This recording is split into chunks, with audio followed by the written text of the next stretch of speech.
Hey everyone, Happy Dude here, and here are some important tips for buying a second-hand car. I'm making this video because buying a second-hand car has some risks and it can end in a disaster. So if you don't want any hassle and money is no issue, just buy a new car. If you own your own business, it's probably the best thing to do because you can use it as a tax write-off. Just know that the moment you drive your new car off the lot, a quarter of the value is gone. So if you don't own a business, you have to drive your new car for at least 10 years to get all your money out of it. And that's why I think buying a second-hand car is the best thing to do. Most of my cars were second-hand and I never had any major issues. So here are all the tips. When you know which car you're going to buy, first look up all the problems that car has. Go on YouTube, go on Google, read some forums, call some people and ask about it. Some cars really have expensive problems like the gearbox or the engine itself. So it's very important that you do that first, and then you can look for the car to buy it second hand, and then you can ask the owner if that problem has been fixed. And make sure you go and see multiple cars of the one you're looking for. And when you go and see the car, make sure you tell the owner that you want the engine cold. Because some problems you can only see when the engine is cold. So when you get there and you see that the engine is at temperature, that's a bad sign. So when you arrive at your destination, don't check the car, but check the environment first. Like, is the car located at a junkyard and surrounded by broken cars? I'm not saying that the car you are going to buy there is going to be bad, but just be on your watch then. Or is the car located at a very nice house with a lovely and well-maintained garden? Then there's a big chance that the car also is well-maintained. Not always, but usually it is. Then ask them if they have a garage and if the car was always inside. I will show you later in the video how you can spot it if they were lying. Then check the tires. The tire can tell you everything about the car. If the outside edge is damaged, that means it's been used to drift. But that's only with rear-wheel drive cars, and this is a front-wheel drive car, so that's not possible. Then check the brand of the tire itself.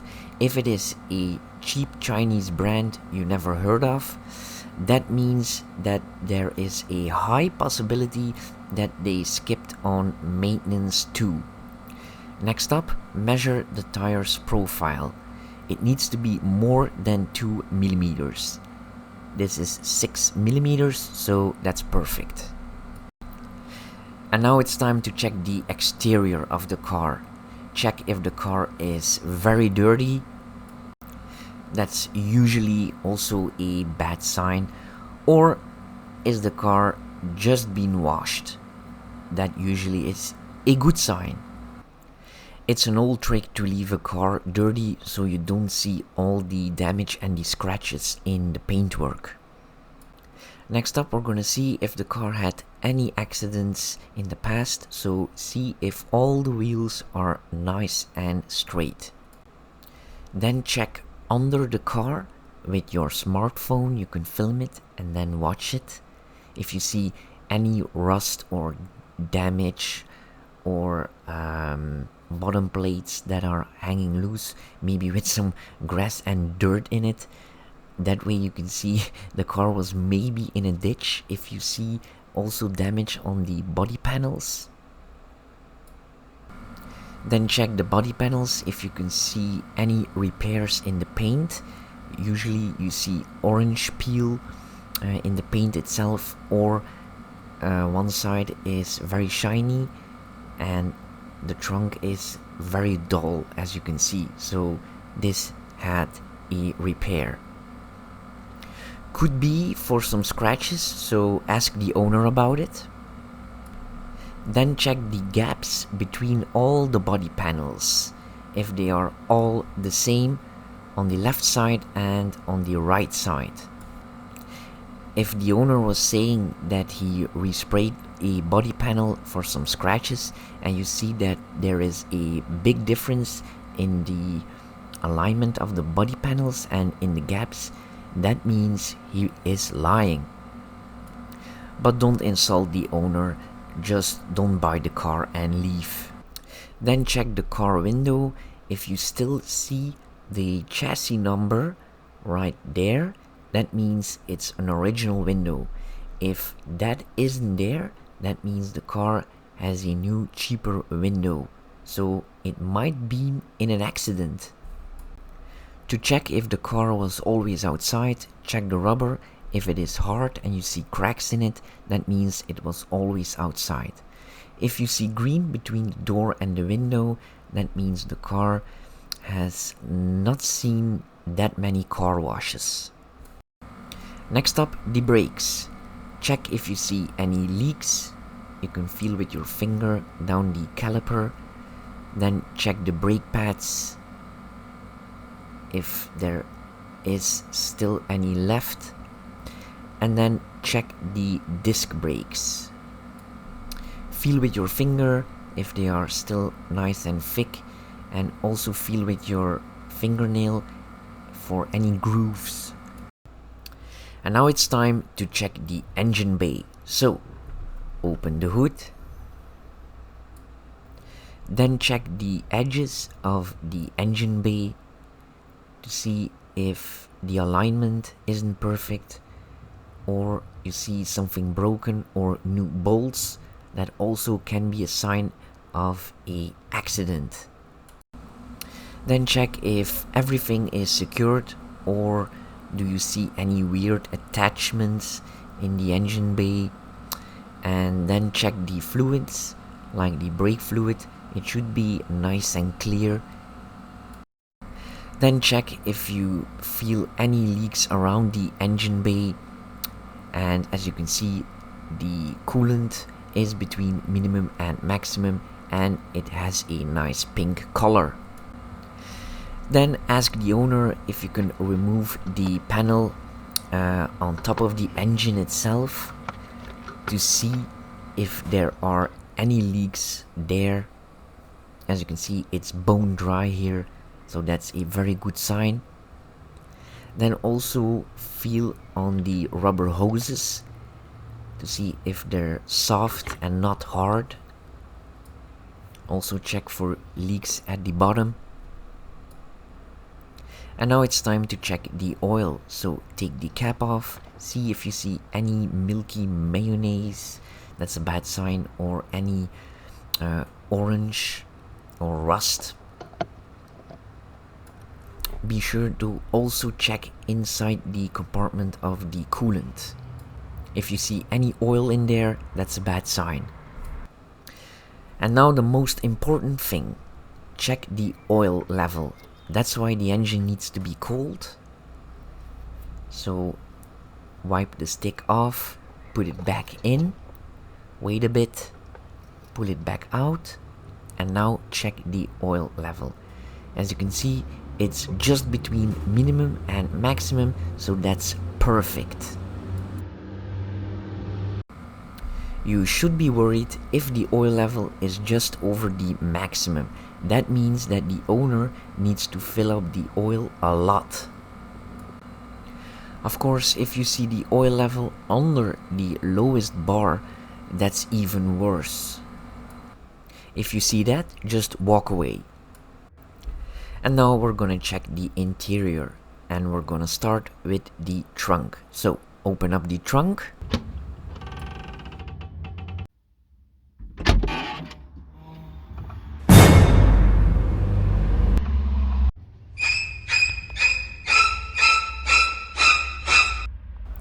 That's the most scary thing you could see in a car trunk.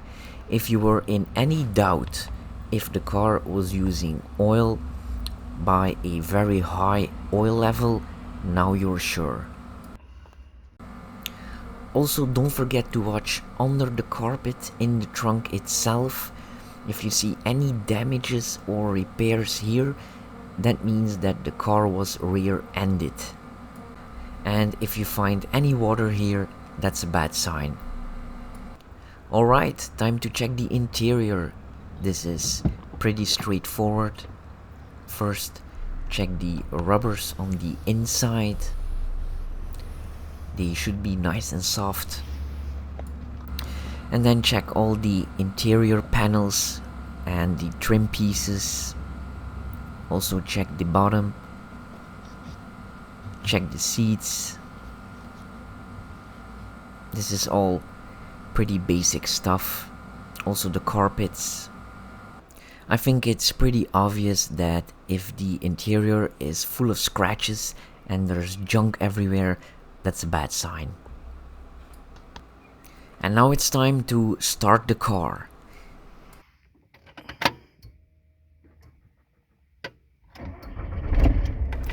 Ask the owner to start the car so you can check out the exhaust.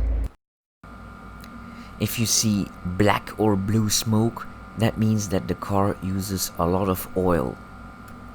If you see white smoke, that means that there is a coolant leak. Also ask the owner to give it some gas.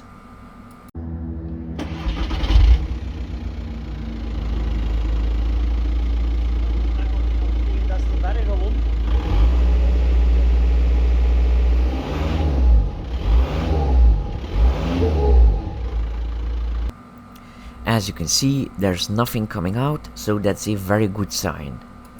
Now check if you see any error messages on the dashboard, and also check if the RPM is very steady at idle. I would also recommend that you do a readout with a scanning tool. Then check if the car vibrates while the engine is running, and then listen if you hear any weird noises coming from the engine.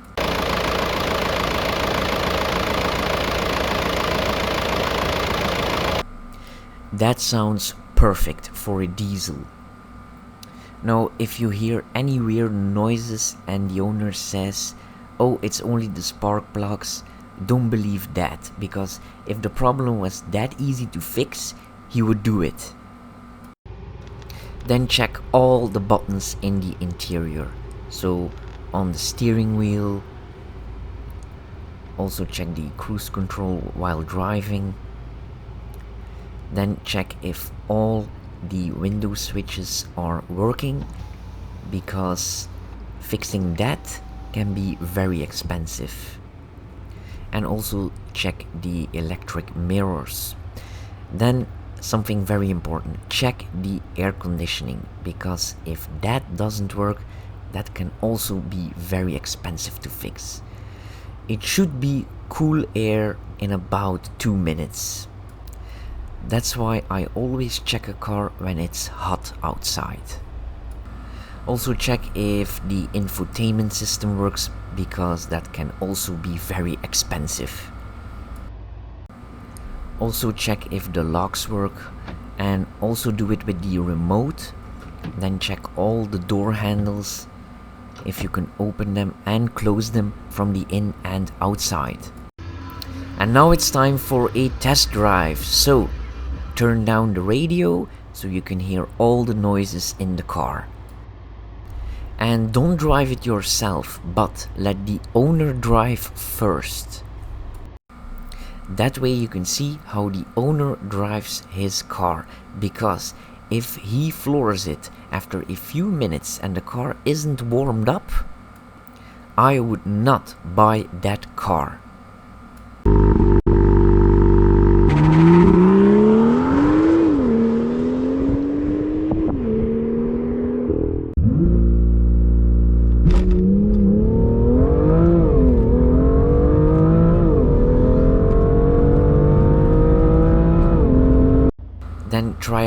throttle response and see if the car has any weird behavior. Also first test the brakes if they are not spongy. Then press in the clutch and release it slowly and check if you hear any weird noises. Then check the pedals. If you see that the pedals are completely worn out but the car has only 100,000 kilometers, that means that the kilometer has been turned back. Also check under the carpet and see if you see any electric cables hanging out under the dashboard. And now it's finally time for a test drive. So put it in gear and pull on the handbrake and see if the clutch immediately takes on. And you can also check if the handbrake works. If that's okay, then it's time for a proper test drive.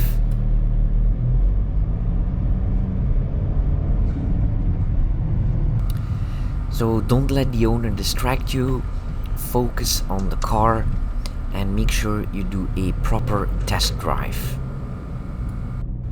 First, do some simple city driving at low speeds to test out the clutch, the brakes and the steering wheel. And then open up the window and drive between buildings and see if you can hear any weird noises coming from the outside of the car. So twist the steering wheel a bit to check the suspension and also press on the brakes a few times. Then drive to the countryside to find some bad roads to really test the suspension. If you can find this kind of road, that's perfect to test it out. So drive over it and see if you can hear any weird noises.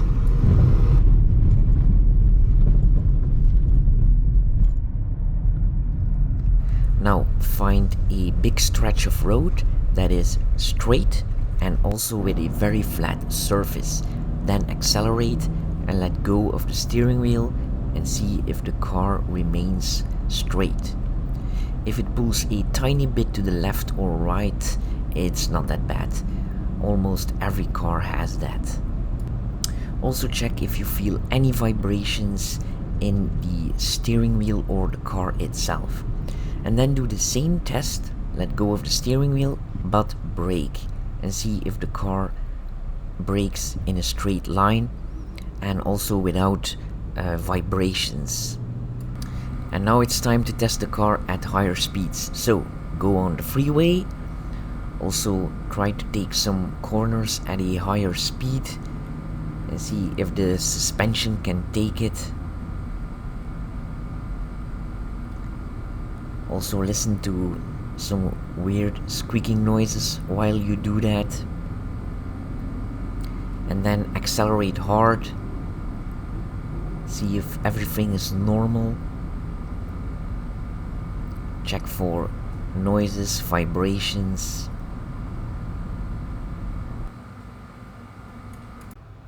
And we are at the end of this video. Whew, I know it's a long video, but if you made it this far, please give it a like and maybe subscribe to see more. And of course, you all have a nice day and drive safely. Bye.